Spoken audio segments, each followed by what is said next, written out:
Halo, perkenalkan nama saya Jobram Rimonatarian dengan NIM 121170014 dari Prodi Teknik Mesin Angkatan 2021.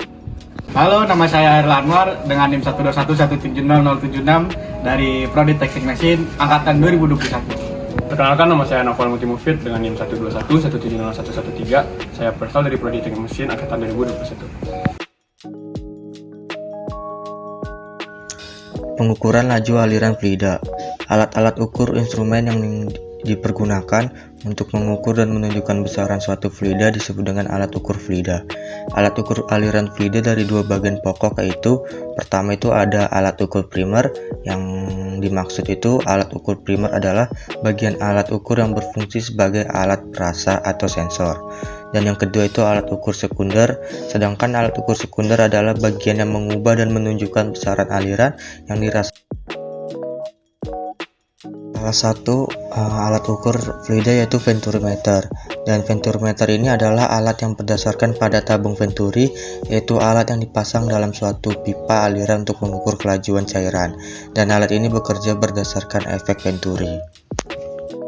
Untuk bagian-bagian venturi itu terdiri dari, pertama itu adalah bagian konvergen. Bagian ini berfungsi untuk meningkatkan kecepatan aliran fluida dan menurunkan tekanan statiknya. Dan di bagian konvergen ini dibagi menjadi beberapa, yaitu ada bagian inlet, yaitu bagian yang berbentuk lurus dengan diameter yang sama seperti diameter pipa atau cerobong aliran. Lubang tekanan awal ditempatkan pada bagian ini. Dan B itu inlet cone, bagian yang berbentuk seperti kerucut yang berfungsi untuk menaikkan tekanan fluida. Dan yang kedua itu ada bagian throat ataupun leher, bagian tempat pengambilan beda tekanan akhir bagian ini berbentuk bulat datar. Hal ini dimaksud agar tidak mengurangi atau menambahkan kecepatan dari aliran yang keluar dari inlet cone. Dan untuk bagian terakhir itu ada bagian divergen. Bagian divergen ini juga terdiri dari outlet cone, yaitu berbentuk kerucut, di mana bagian kecil berada pada throat dan pada outlet cone ini tekanannya kembali normal. Dan kedua itu adalah bagian outlet, dan bagian yang terbentuk lurus dengan diameter yang sama seperti diameter pipa atau cerobong aliran. Berikut adalah skema dari venturimeter, dapat dilihat pada gambar pada video ini. Baik, lanjut dengan teori-teori yang digunakan untuk pengukuran laju aliran fluida pada venturimeter, yaitu pertama itu ada aliran mantap steady flow dan aliran tak mantap unsteady flow.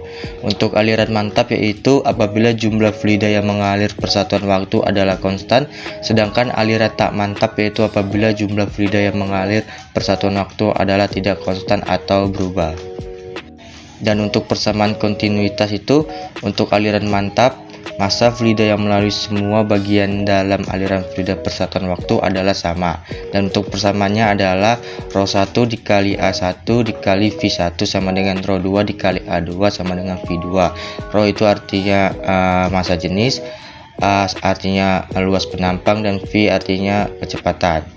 Untuk fluida incompressible dan bila ρ1 sama dengan ρ2, maka persamaan tersebut menjadi A1 dikali V1 sama dengan A2 dikali V2 atau Q1 sama dengan Q2. Pada venturimeter terdapat koefisien debit, dan koefisien debit itu adalah perbandingan antara debit nyata dengan debit teoritis. Dan debit nyata adalah debit aliran yang terukur sebenarnya, sedangkan debit teoritis dapat diperoleh dengan rumus Q sama dengan A1 akar dari 2 dikali P1 dikurang P2 per ρ dikali 1 dikurang A1 per A2 kuadrat. Dan untuk koefisien debit ini berguna dalam keakuratan pembacaan pengukuran.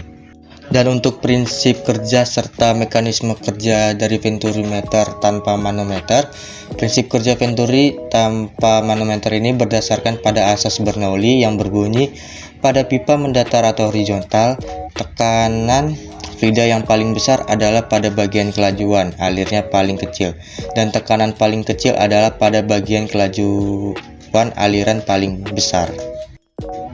Dan untuk kegunaan dan aplikasinya itu, penerapan efek venturi dapat diamati pada cerobong asap, dalam industri digunakan untuk mengukur laju aliran bahan kimia melalui pipa dan digunakan dalam pesawat untuk mengukur kecepatan pesawat.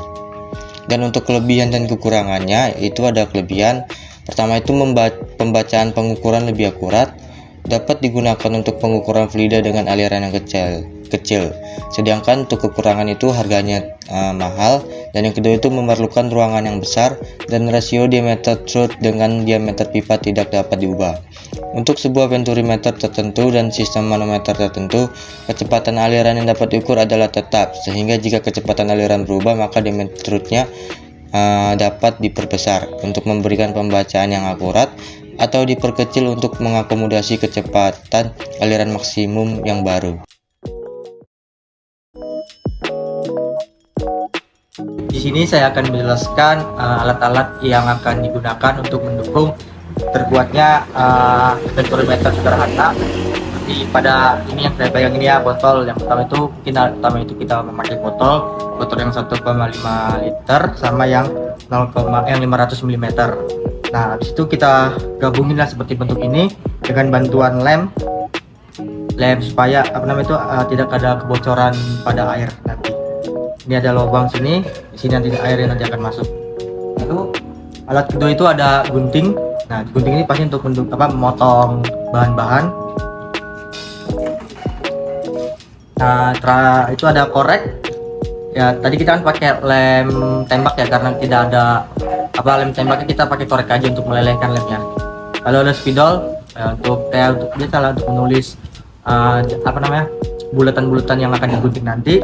Lalu ada karter sama ada sedotan yang akan nanti dilubangi di dekat botol nanti. Mungkin itu alat-alat yang mendukung dari alat venturimeter yang sederhana ini nanti. Mungkin selanjutnya kita akan bagaimana proses dari venturimeter sederhana nanti.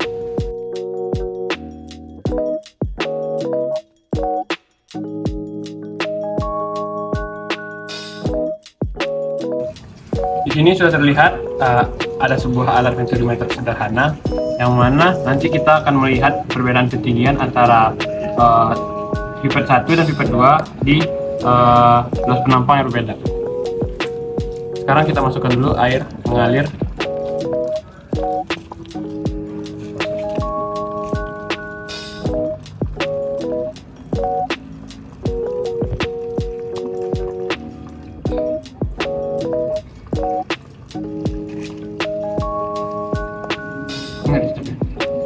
Tutup kan? Tutup aja dulu. Tutup besar dulu.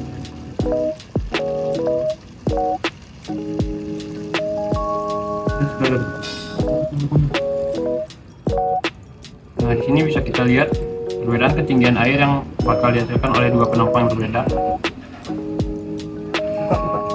Oke.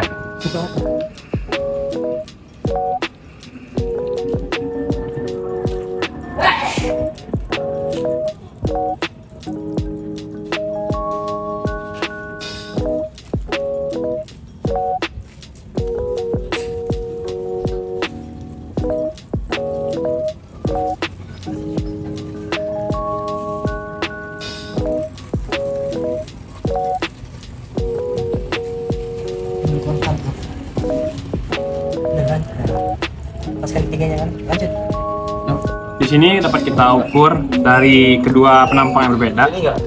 Penampang kecil itu memiliki ketinggian di 7 cm. Nah, sedangkan di penampang yang lebih besar itu tuh hanya 6,7 cm. Dapat disimpulkan bahwa penampang yang lebih kecil akan memiliki ketinggian yang lebih tinggi daripada penampang yang lebih besar, dikarenakan tekanan yang ada pada penampang yang lebih kecil itu lebih sedikit, lebih kecil daripada di penampang yang lebih besar, sehingganya ketinggiannya lebih besar daripada yang penampang lebih besar.